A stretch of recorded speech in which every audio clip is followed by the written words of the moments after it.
세계의 곡창지대, 풍요의 상징이었던 캐나다가 극심한 식량 위기에 빠졌습니다. 불과 10년 안에 식량 자급률이 완전히 바닥날 것이라는 충격적인 전망이 나왔는데요. 이 모든 것의 원인은 바로 기후변화가 낳은 뜻밖의 현상이었습니다. 세계 최고 수준의 농업 기술과 광활한 토지를 자랑하던 캐나다가 어쩌다 이런 상황에 처하게 된 걸까요? 한국의 스마트팜 기술이 완벽하다는 소문에도 캐나다는 코웃음을 쳤습니다. 설마 한국이? 그들의 오만함은 결국 부메랑이 되어 돌아왔고 캐나다는 벼랑 끝에 몰리게 됩니다. 하지만 그때 기적처럼 한국의 손길이 닿게 되는데요. 한국의 지혜와 무상 지원은 과연 캐나다를 구원하고 전 세계를 놀라게 할 수 있을까요? 안녕하세요, 여러분. 믿기 힘든 소식이 캐나다에서 날아들었습니다. 세계에서 가장 넓은 경작지를 가진 나라 중 하나인 캐나다가 그것도 불과 10년 안에 국가 식량 파산 위기에 직면했다는군요. 그들의 고민은 바로 기후 변화가 낳은 예상치 못한 문제에서 시작됐습니다. 세계 최고 수준의 농업 생산성을 자랑하던 캐나다가 어쩌다 이런 상황에 처하게 된 걸까요? 완벽해 보이던 이 시스템이 오히려 캐나다의 발목을 잡을 줄 누가 알았을까요? 캐나다 정부는 긴급 내각 회의를 소집했습니다. 회의실의 공기는 무겁게 가라앉아 있었어요.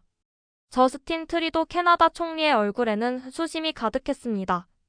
현재 추세라면 불과 10년 후인 2035년에는 우리 캐나다의 식량 자급률이 완전히 바닥날 것입니다.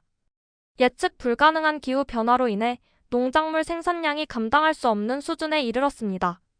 특히 가뭄과 홍수가 기하급수적으로 늘어나면서 농경지가 황폐화되었고, 이는 곧 국가 식량 안보에 거대한 구멍이 되고 있습니다.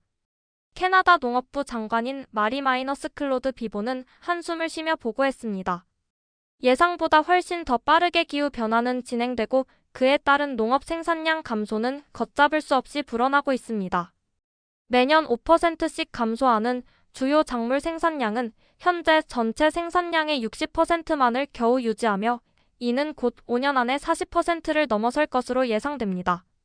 특히 밀과 옥수수 생산량이 지난 5년간 무려 40%나 감소했습니다.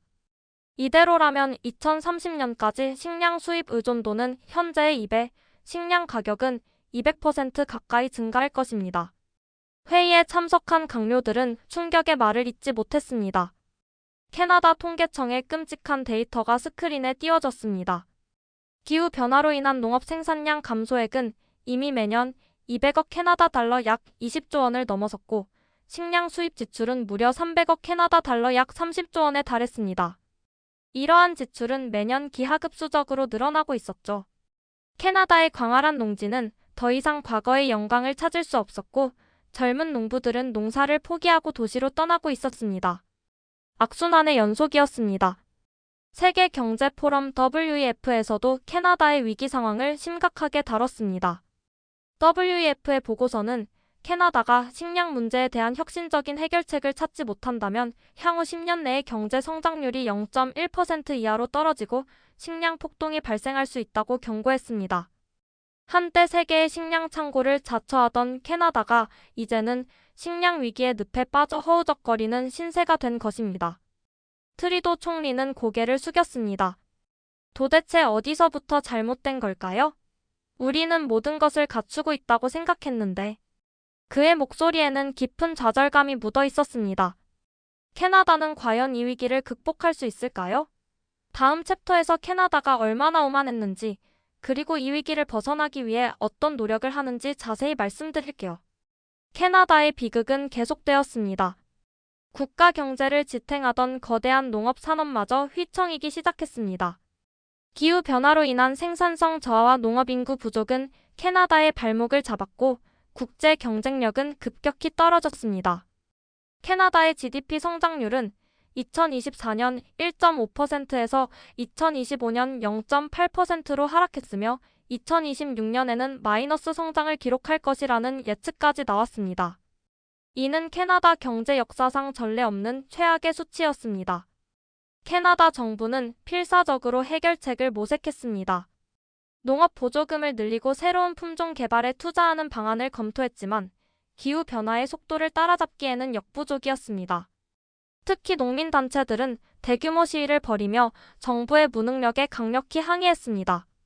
오타와와 토론토 거리에는 수십만 명의 시위대가 모여 우리의 식량은 우리의 권리다. 정부는 각성하라. 고 외쳤습니다.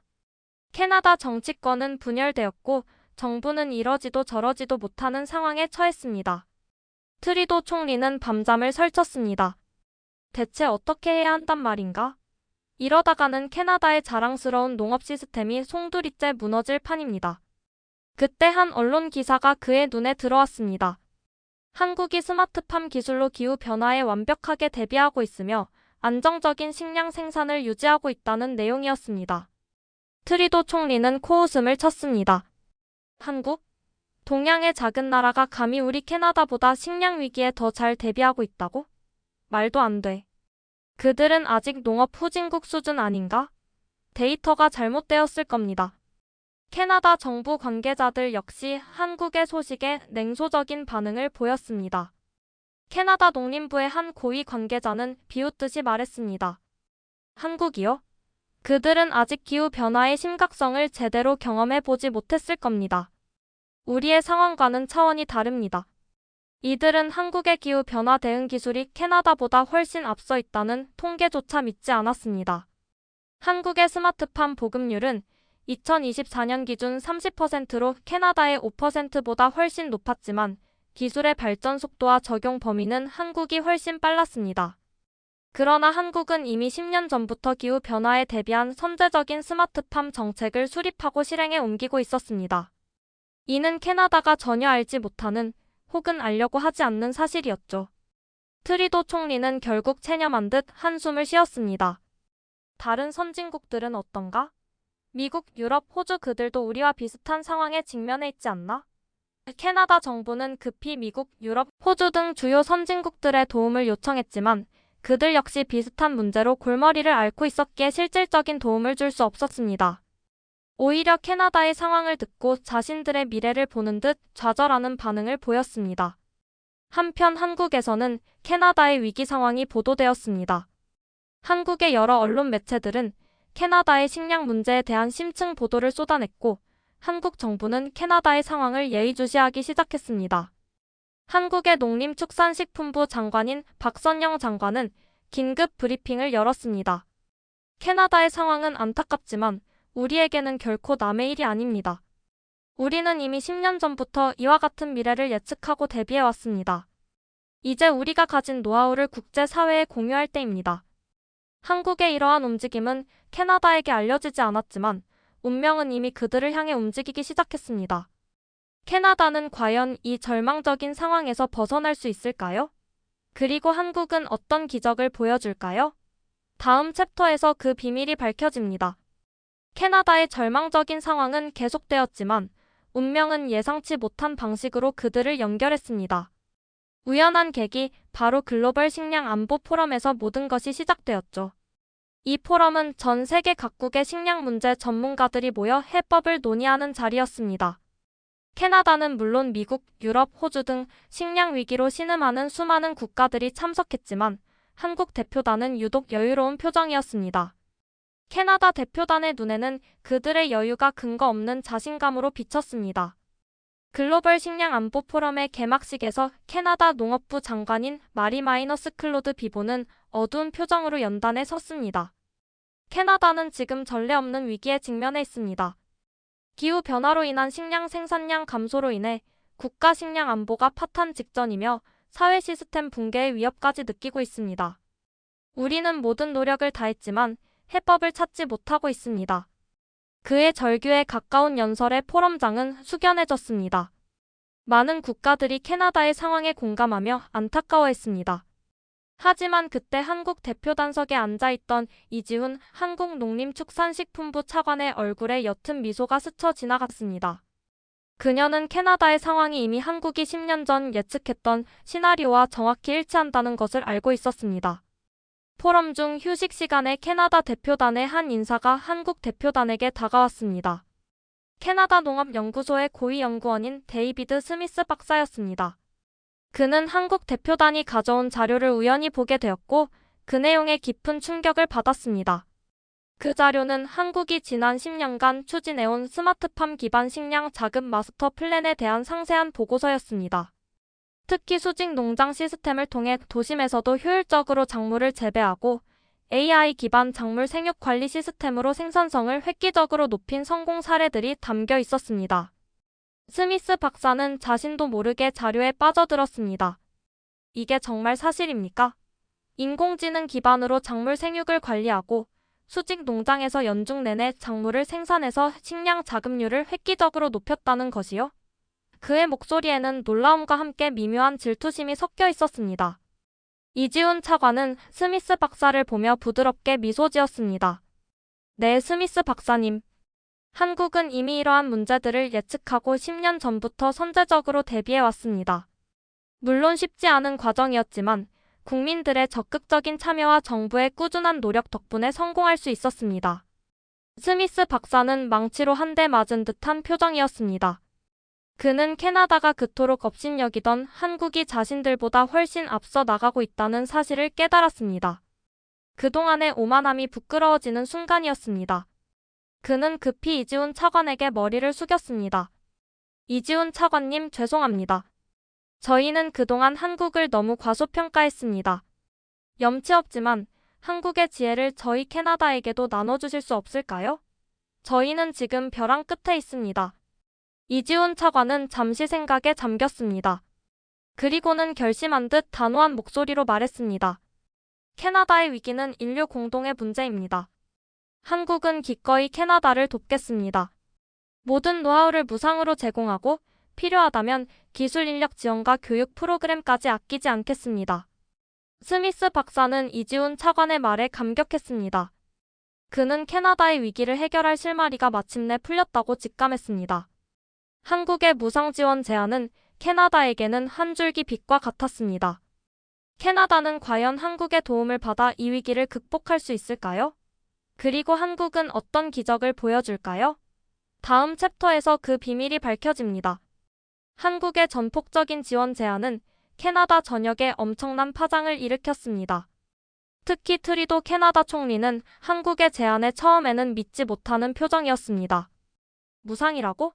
정말 아무런 조건 없이 우리를 돕겠다는 말인가? 한국은 대체 무슨 꿍꿍이가 있는 거지? 그는 의심의 눈초리를 거두지 못했습니다. 그러나 스미스 박사의 강력한 추천과 함께 한국 대표단이 제출한 구체적인 지원 계획서를 보고서야 비로소 트리도 총리의 얼굴에 놀라움과 함께 희망의 빛이 스며들기 시작했습니다. 한국 정부는 한마이너스 캐나다 식량 안보 공동 대응 프로젝트 팀을 즉시 꾸렸습니다.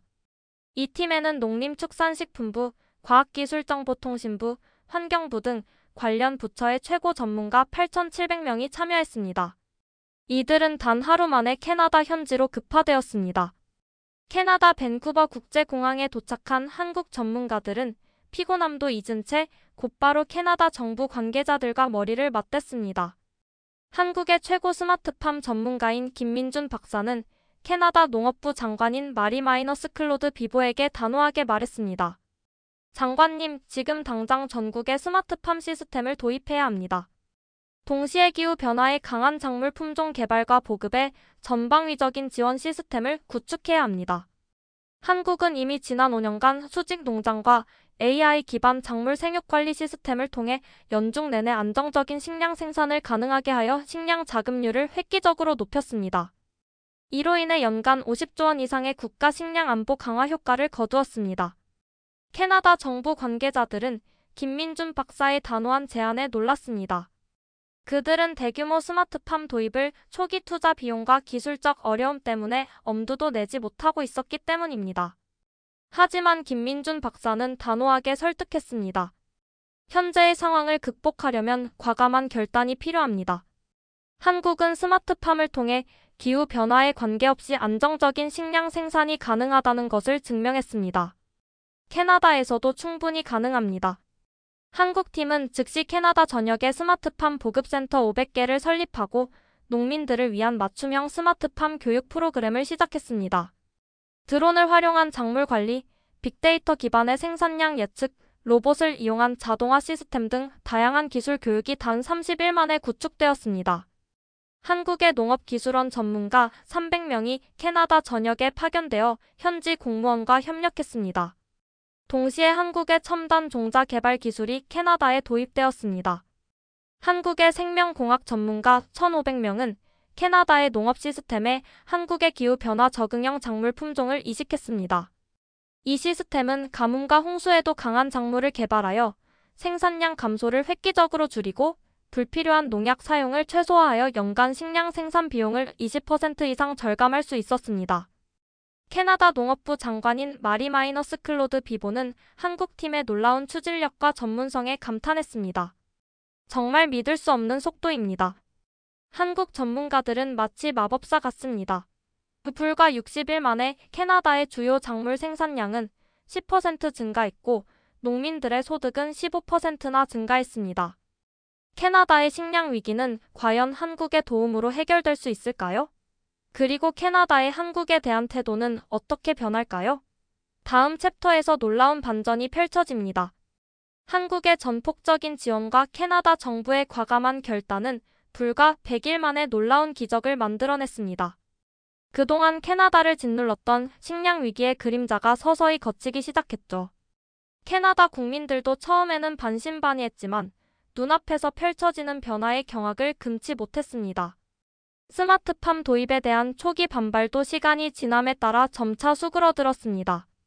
오히려 첨단 기술로 풍요로운 농사를 짓는 농민들의 모습이 언론을 통해 보도되면서 스마트 농업 열풍이 캐나다 전역으로 퍼져나갔습니다. 캐나다의 50대 농부인 존 피터스는 한국팀이 운영하는 스마트팜 교육 프로그램에 참여하여 수직 농장 기술을 배웠습니다. 그는 졸업 후 자신의 농장에 수직 농장을 도입하여 연중 내내 신선한 채소를 생산하게 되었습니다. 그는 인터뷰에서 밝게 웃으며 말했습니다. 처음에는 내가 뭘 할 수 있을까 걱정했어요.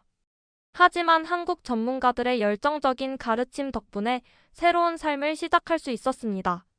저는 이제 더 이상 기후변화의 속수무책인 농부가 아니라 기술로 미래를 개척하는 자랑스러운 농업인입니다. 그의 이야기는 캐나다 전역에 감동을 주었고 수많은 농민들이 한국팀이 운영하는 교육 프로그램에 참여하기 위해 몰려들었습니다. 단 90일 만에 15만 명의 농민들이 새로운 스마트팜 기술을 습득하거나 스마트 농업에 참여하기 시작했고 이는 연간 20억 캐나다 달러 약 2조 원의 식량 수입 절감 효과로 이어졌습니다. 캐나다의 농업 시스템에서도 혁명적인 변화가 일어났습니다. 한국의 스마트팜 시스템은 캐나다 전역의 농장과 연구소에 도입되어 식량 생산에 혁신을 가져왔습니다. AI 기반 시스템은 작물 이상 징후를 조기에 감지하여 예방적 조치를 가능하게 했고 이는 불필요한 자원 낭비와 생산량 손실을 획기적으로 줄였습니다. 캐나다 농업부 통계에 따르면 스마트팜 시스템 도입 후 주요 작물 생산량이 3개월 만에 15% 증가했습니다. 특히 기후 변화로 인한 작물 손실률은 무려 40%나 줄었습니다.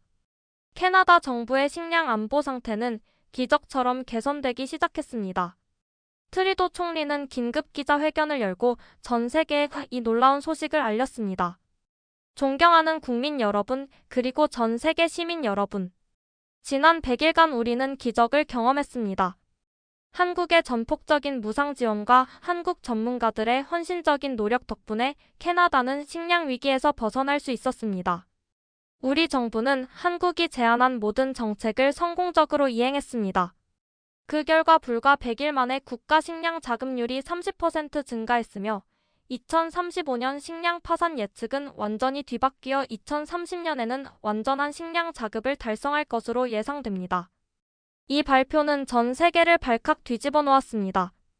캐나다 주요 언론들은 일제히 한국을 찬양하는 기사를 쏟아냈습니다. 한국, 캐나다를 구한 아시아의 등대. 그 기적을 만든 한국의 스마트팜 기술. 캐나다 국민들의 한국에 대한 태도도 180도 바뀌었습니다. 한국인들을 업신여기던 과거는 온데간데 없고 감사와 존경의 목소리가 캐나다 전역에 울려 퍼졌습니다. 한때 한국을 무시했던 캐나다 국민들은 이제 한국의 드라마와 K-팝을 즐기고 한국어를 배우기 위해 한국문화원에 줄을 섰습니다. 그들은 한국이 단순히 경제적인 도움을 준 것을 넘어 함께 사는 인류라는 큰 가치를 가르쳐줬다고 입을 모았습니다. 캐나다는 이 위기를 어떻게 완벽하게 극복했을까요? 그리고 한국은 이 과정에서 또 어떤 놀라운 성과를 거두게 될까요? 다음 챕터에서 더 자세한 이야기가 펼쳐집니다.